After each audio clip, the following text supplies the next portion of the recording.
ಮುಖ್ಯ ಪ್ರಶ್ನೆ 12. ಕೆಳಗಿನ ಯಾವುದಾದರೂ ಒಂದು ವಿಷಯವನ್ನು ಕುರಿತು ಪ್ರಬಂಧವನ್ನು ಬರೆಯಿರಿ. ಇಲ್ಲಿ ಆಂತರಿಕ ಆಯ್ಕೆ ಇರುವಂಥ 2 ವಿಷಯಗಳನ್ನು ಕೊಡಲಾಗುತ್ತೆ.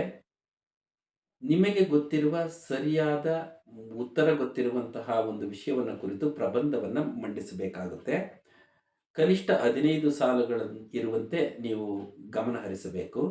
ಸರಿಯಾದಂತಹ ಉತ್ತರವನ್ನು ಬರೆದವರಿಗೆ 4 ಅಂಕಗಳನ್ನು ನೀಡಲಾಗುತ್ತೆ. ವಿಷಯ ಉಪಪ್ರಶ್ನೆ ನೋಡಿ 37. ಕೆರೆಗಳ ಸಂರಕ್ಷಣೆ ಅಥವಾ ಸಮೂಹ ಮಾಧ್ಯಮಗಳಲ್ಲಿ ದೂರದರ್ಶನದ ಪಾತ್ರ. ವಿದ್ಯಾರ್ಥಿಗಳೇ, ಇಲ್ಲಿ ಕನ್ನಡ ವಿಷಯದಲ್ಲಿ ನಿಮಗಿರುವ ಪಾಂಡಿತ್ಯವನ್ನು, ವಾಕ್ಯ ರಚನೆಯ ಕೌಶಲ್ಯವನ್ನು, ತಪ್ಪಿಲ್ಲದ ಸ್ಪಷ್ಟ ಉತ್ತರವನ್ನು ಬರೆಯುವ ಕೌಶಲ್ಯವನ್ನು ಪತ್ತೆ ಹಚ್ಚುವಂತಹ ಒಂದು ಪ್ರಶ್ನೆ. ಹಾಗಾಗಿ ಇಲ್ಲಿರುವಂತಹ ಒಂದು ಕೆರೆಗಳ ಸಂರಕ್ಷಣೆ ಆಗಬಹುದು ಅಥವಾ ಸಮೂಹ ಮಾಧ್ಯಮಗಳಲ್ಲಿ ದೂರದರ್ಶನ ಪಾತ್ರ ಅನ್ನುವಂಥ ವಿಷಯವನ್ನು ಕುರಿತು ಪ್ರಬಂಧವನ್ನು ಬರೀಬೇಕಾಗುತ್ತೆ. ಯಾವುದೇ ಒಂದು ಪ್ರಬಂಧವನ್ನು ಬರೆಯುವಾಗ ಗಮನಿಸಬೇಕಾದಂಥ ಅಂಶಗಳು ಅಂತ ಹೇಳಿದ್ರೆ, ಪ್ರಬಂಧವನ್ನು ಕುರಿತಾದಂತಹ ಪೀಠಿಕೆ, ವಿಷಯ ಬೆಳವಣಿಗೆ, ಉಪಸಂಹಾರ ಮತ್ತು ಭಾಷಾ ಸ್ಪಷ್ಟತೆ, ತಪ್ಪಿಲ್ಲದೆ ತಿದ್ದಿ ಬರೆಯುವಂತಹ ಬರವಣಿಗೆಗೆ ಆದ್ಯತೆಯನ್ನು ನೀಡಲಾಗುತ್ತೆ. ಉದಾಹರಣೆಗೆ, ನೀವು ಸಮೂಹ ಮಾಧ್ಯಮಗಳಲ್ಲಿ ದೂರದರ್ಶನದ ಪಾತ್ರ ಅನ್ನುವ ವಿಷಯವನ್ನು ಆಯ್ದುಕೊಂಡು ಬರಿತೀರಿ ಅಂತ ಆದರೆ, ಆರಂಭದಲ್ಲಿ ನೀವು ಮನುಷ್ಯನ ಜೀವನವನ್ನು ಕುರಿತು ಬರಿತಾ ಅವನ ಏಳಿಗೆಯಲ್ಲಿ ಅನೇಕ ವಿಷಯಗಳು ಪಾತ್ರವನ್ನು ವಹಿಸ್ತವೆ. ಅಂತಹವುಗಳಲ್ಲಿ ಸಮೂಹ ಮಾಧ್ಯಮಗಳಲ್ಲಿ ದೂರದರ್ಶನದ ಪಾತ್ರ ಎನ್ನುವ ವಿಷಯವನ್ನು ಕುರಿತು ವಿಷಯವನ್ನು ಮಂಡಿಸುತ್ತೇನೆ. ಸಮೂಹ ಮಾಧ್ಯಮ ಅಂದ್ರೇನು, ದೂರದರ್ಶನ ಅಂದ್ರೇನು, ದೂರದರ್ಶನದಿಂದ ಆಗುವ ಅನುಕೂಲಗಳು ಮತ್ತು ಅನಾನುಕೂಲಗಳೇನು, ದೂರದರ್ಶನ ಇವತ್ತಿನ ನಮ್ಮ ಬದುಕಿಗೆ ಎಷ್ಟರ ಮಟ್ಟಿಗೆ ಉಪಯುಕ್ತ ಅನ್ನುವಂಥದ್ದನ್ನು ವಿಷಯ ಬೆಳವಣಿಗೆಯಲ್ಲಿ ಬರೀಬೇಕು. ತದನಂತರದಲ್ಲಿ ಉಪಸಂಹಾರ ಅಥವಾ ಮುಕ್ತಾಯದ ಹಂತದಲ್ಲಿ ನೀವುಗಳು ದೂರದರ್ಶನ ನಿಮಗಿಷ್ಟವ ಅಥವಾ ದೂರದರ್ಶನದ ಅವಶ್ಯಕತೆ ಇದೆಯಾ, ದೂರದರ್ಶನದ ಲಾಭ ನಷ್ಟಗಳ ಕುರಿತು ನಿಮ್ಮ ವೈಯಕ್ತಿಕ ಅಭಿಪ್ರಾಯವನ್ನು ಬರೆಯುವಂಥದ್ದು ಸೂಕ್ತ. ಹೀಗೆ ನಿಖರವಾಗಿ ಸ್ಪಷ್ಟತೆಯಿಂದ ಬರೆದಂತಹ ಉತ್ತರಕ್ಕೆ 4 ಅಂಕಗಳನ್ನು ಗಳಿಸಬಹುದು. ನಂತರದ ಪ್ರಶ್ನೆ 13ನೆಯ ಮುಖ್ಯ ಪ್ರಶ್ನೆ. ಕೆಳಗಿನ ಯಾವುದಾದರೂ ಒಂದಕ್ಕೆ ಕೊಟ್ಟಿರುವ ಮಾಹಿತಿಯನ್ನು ಆಧರಿಸಿ ಪತ್ರವನ್ನು ಬರೆಯಿರಿ. ಈ ಒಂದು ಪ್ರಶ್ನೆಯನ್ನು ಬರೆಯುವ ಸಂದರ್ಭದಲ್ಲಿ ಈ ಪ್ರಶ್ನೆಗೆ ಇರುವ ಅಂಕಗಳು 5. ಇಲ್ಲಿಯೂ ಸಹ ಆಂತರಿಕ ಆಯ್ಕೆ ಇದೆ. 2 ಪತ್ರಗಳನ್ನು ಕೇಳಿರ್ತೇವೆ. ನಿಮಗಿಷ್ಟವಾದ ಒಂದು ಪತ್ರವನ್ನು ಬರೆಯಬೇಕು. ಒಂದು ಪತ್ರ ವ್ಯಾವಹಾರಿಕ ಪತ್ರವಾಗಿರುತ್ತೆ, ಮತ್ತೊಂದು ಪತ್ರ ಖಾಸಗಿ ಪತ್ರ ಆಗಿರುತ್ತೆ. ಉಪಪ್ರಶ್ನೆ ಸಂಖ್ಯೆ ನೋಡಿ 38.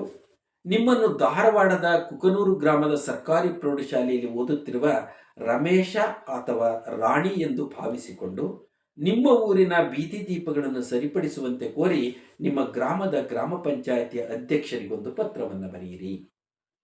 2ನೆಯ ಪ್ರಶ್ನೆ. ನಿಮ್ಮನ್ನು ಬೆಳಗಾವಿಯ ತರಳಬಾಳು ಪ್ರೌಢಶಾಲೆಯಲ್ಲಿ ಓದುತ್ತಿರುವ ರಾಧಾಕೃಷ್ಣ ಅಥವಾ ರುಕ್ಮಿಣಿ ಎಂದು ಭಾವಿಸಿಕೊಂಡು ನಿಮ್ಮ ಹುಟ್ಟು ಹಬ್ಬಕ್ಕೆ ಆಗಮಿಸುವಂತೆ ಕೋರಿ ದಾವಣಗೆರೆಯ ಕೋಟೆ ಬೀದಿಯಲ್ಲಿ ವಾಸವಾಗಿರುವ ನಿಮ್ಮ ದೊಡ್ಡಪ್ಪನಿಗೆ ಒಂದು ಪತ್ರವನ್ನು ಬರೆಯಿರಿ. ಮೊದಲನೆಯ ಪತ್ರ ವ್ಯಾವಹಾರಿಕ ಪತ್ರ, 2ನೆಯ ಪತ್ರ ಖಾಸಗಿ ಪತ್ರ ಆಗಿರುತ್ತೆ. ಈಗ ಮೊದಲನೆಯ ಪತ್ರವನ್ನು ವಿಶ್ಲೇಷಣೆ ಮಾಡೋದಾದರೆ, ನಿಮಗೆ ಇಲ್ಲಿ ಇಂದಾ ವಿಳಾಸ ಕೊಟ್ಟಿದ್ದಾರೆ. ಇಂದಾ ವಿಳಾಸದಲ್ಲಿ ರಮೇಶ ಅಂತಲಾದರೂ ಬರೀಬಹುದು, ರಾಣಿ ಅಂತಲಾದರೂ ಬರೀಬಹುದು. ಅಲ್ಲೇನಂತ ಇದೆ ನೋಡಿ. ಉದಾಹರಣೆಗೆ ರಮೇಶ ಕುಕನೂರು ಗ್ರಾಮದ ಸರ್ಕಾರಿ ಪ್ರೌಢಶಾಲೆ ಓದ್ತಾ ಇದ್ದೀನಿ ಅಂತ ಇರೋದ್ರಿಂದ ಇಂದಾ ವಿಳಾಸ ರಮೇಶ ಸರ್ಕಾರಿ ಪ್ರೌಢಶಾಲೆ ಕುಕನೂರು ಧಾರವಾಡ ಅಂತೇಳಿ ಬರಿಬೇಕಾಗುತ್ತೆ. 2ನೇದಾಗಿ ಗೆ ವಿಳಾಸ ಕೊಟ್ಟಿದ್ದಾರೆ. ನಿಮ್ಮ ಊರಿನ ಗ್ರಾಮ ಪಂಚಾಯಿತಿ ಅಧ್ಯಕ್ಷರಿಗೊಂದು ಪತ್ರ ಬರೀರಿ. ಅಧ್ಯಕ್ಷರು, ಗ್ರಾಮ ಪಂಚಾಯಿತಿ, ನಿಮ್ಮ ಕುಕನೂರು ಗ್ರಾಮದ ಹೆಸರನ್ನು ಬರಿಬೇಕಾಗುತ್ತೆ. ವಿಷಯವೂ ಸಹ ಕೊಟ್ಟಿದ್ದಾರೆ. ನಿಮ್ಮ ಊರಿನ ಬೀದಿ ದೀಪಗಳನ್ನು ಸರಿಪಡಿಸುವಂತೆ, ಅಂದರೆ ದುರಸ್ತಿ ಪಡಿಸುವಂತೆ. ಹಾಗಾಗಿ ಪತ್ರವನ್ನು ಬರೆಯೋದಕ್ಕೆ ಸುಲಭವಾಗಿ ಇಂಟ್ಸ್ಗಳನ್ನು ಕೊಡಲಾಗಿದೆ. ಇಂದಾ ವಿಳಾಸ ಇದೆ, ಗೆ ವಿಳಾಸ ಇದೆ, ಪತ್ರಕ್ಕೆ ಬಳಸಬಹುದಾದಂಥ ವಿಷಯವನ್ನು ಕುರಿತು ಕೊಟ್ಟಿದ್ದಾರೆ. ಇನ್ನು ಉಳಿದಂತಹ ವಿಚಾರಗಳನ್ನು ನೀವು ಬರೀಬೇಕು. ಯಾವುದೇ ಒಂದು ಪತ್ರವನ್ನು ಬರೆಯುವಾಗ 5 ಹಂತಗಳನ್ನು ಕಡ್ಡಾಯವಾಗಿ ಗಮನಿಸಬೇಕು. 1 ಇಂದಾ ವಿಳಾಸ, 2 ಗೆ ವಿಳಾಸ, 3 ವಿಷಯ, 4ನೇದಾಗಿ ಪತ್ರದ ಒಡಲು, 5 ಮುಕ್ತಾಯ ಮತ್ತು ಸಹಿ. ಈ ಅಂಶಗಳನ್ನು ಆಧಾರವಾಗಿಟ್ಟುಕೊಂಡು ನೀವು ಇಂದ, ಗೆ ಮತ್ತು ಸಂಬೋಧನೆ ವಿಷಯವನ್ನು ಕುರಿತು ಬರೆದರೆ 1 ಅಂಕ, ಪತ್ರದ ಒಡಲಿಗೆ 2 ಅಂಕ, ಮುಕ್ತಾಯ ಮತ್ತು ಸಹಿಗೆ 1 ಅಂಕ, ನಿಮ್ಮ ಭಾಷಾ ಕೌಶಲ್ಯಕ್ಕೆ ಅಥವಾ ಭಾಷಾ ಶೈಲಿಗೆ 1 ಅಂಕ, ಹೀಗೆ 5 ಅಂಕಗಳನ್ನು ಗಳಿಸ್ಬೋದು. ಹಾಗಾದರೆ ಖಾಸಗಿ ಪತ್ರ ಏನಂತಿದೆ ಅಂತೇಳಿದರೆ, ನಿಮ್ಮನ್ನು ಬೆಳಗಾವಿಯ ತರಳಬಾಳು ಪ್ರೌಢಶಾಲೆಯಲ್ಲಿ ಓದುತ್ತಿರುವ ರಾಧಾಕೃಷ್ಣ ಅಥವಾ ರುಕ್ಮಿಣಿ ಅಂತ ಕೊಡಲಾಗಿದೆ. ಉದಾಹರಣೆಗೆ ಇಲ್ಲಿ ರುಕ್ಮಿಣಿ ಅಂತ ನೀವು ಬರೆಯುವುದಾದರೆ, ರುಕ್ಮಿಣಿ ತರಳಬಾಳು ಪ್ರೌಢಶಾಲೆ ಬೆಳಗಾವಿ ಇಂದ ವಿಳಾಸ ಇದೆ. ಇನ್ನು ಗೆ ವಿಳಾಸದಲ್ಲಿ ಏನಂತಿದೆ ಅಂತ ಹೇಳಿದ್ರೆ, ನಿಮ್ಮ ದೊಡ್ಡಪ್ಪನಿಗೆ ಅಂತ ಕೊಟ್ಟಿದ್ದಾರೆ. ನಿಮ್ಮ ದೊಡ್ಡಪ್ಪನ ಹೆಸರನ್ನು ನೀವು ಮೆನ್ಷನ್ ಮಾಡಬೇಕು. ಅವರು ಎಲ್ಲಿ ವಾಸವಾಗಿದ್ದಾರೆ ಅಂತ ಹೇಳಿದ್ರೆ, ಕೋಟೆ ಬೀದಿ ದಾವಣಗೆರೆ ಅಂತೇಳಿ ಗೆ ವಿಳಾಸವನ್ನು ಬರೀಬೇಕು. ವಿಷಯ ಏನು ಅಂತೇಳಿದರೆ, ನಿಮ್ಮ ಹುಟ್ಟು ಹಬ್ಬಕ್ಕೆ ಆಗಮಿಸುವಂತೆ.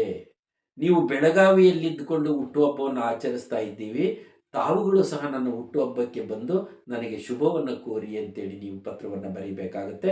ಇಲ್ಲಿಯೂ ಸಹ ಅದೇ 5 ಹಂತಗಳು: ಇಂದ, ಗೆ, ವಿಷಯ, ಪತ್ರದ ಒಡಲು, ಮುಕ್ತಾಯ. ಈ ಅಂಶಗಳನ್ನು ಲೇಖನ ಚಿಹ್ನೆಗಳು ತಪ್ಪಿಲ್ಲದಂತೆ ಸರಿಯಾದ ಉತ್ತರವನ್ನು ಬರೆದು 5 ಅಂಕಗಳನ್ನು ಗಳಿಸಬಹುದು.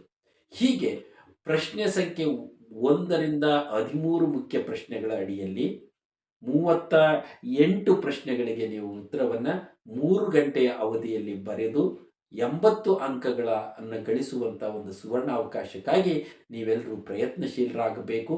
ಇನ್ನು ಹೆಚ್ಚಿನ ಮಾಹಿತಿಗಾಗಿ ನಿಮ್ಮ ಶಿಕ್ಷಕರನ್ನು ಅಥವಾ ಓದಿದಂಥವರನ್ನು, ಹಿರಿಯರನ್ನು ಮಾರ್ಗದರ್ಶನ ಪಡೆದುಕೊಳ್ಳುವುದು ಸೂಕ್ತ. ನಿಮ್ಮೆಲ್ಲರಿಗೂ ಸಹ ಈ ರೀತಿಯ ವಿಶ್ಲೇಷಣೆಯನ್ನು ತಿಳಿಸುವ ಒಂದು ಅವಕಾಶ ನನಗೆ ದೊರೆತದ್ದಕ್ಕೆ ನಾನು ಪುಣ್ಯಭಾಗ್ಯ ಅಂತ ನಾನು ಭಾವಿಸ್ತೇನೆ. ನಿಮ್ಮೆಲ್ಲರಿಗೂ ಪರೀಕ್ಷೆಗೆ ಶುಭವನ್ನು ಕೋರುತ್ತಾ ಆಲ್ ದ ಬೆಸ್ಟ್. ಮತ್ತೆ ಭೇಟಿಯಾಗೋಣ. ಧನ್ಯವಾದಗಳು.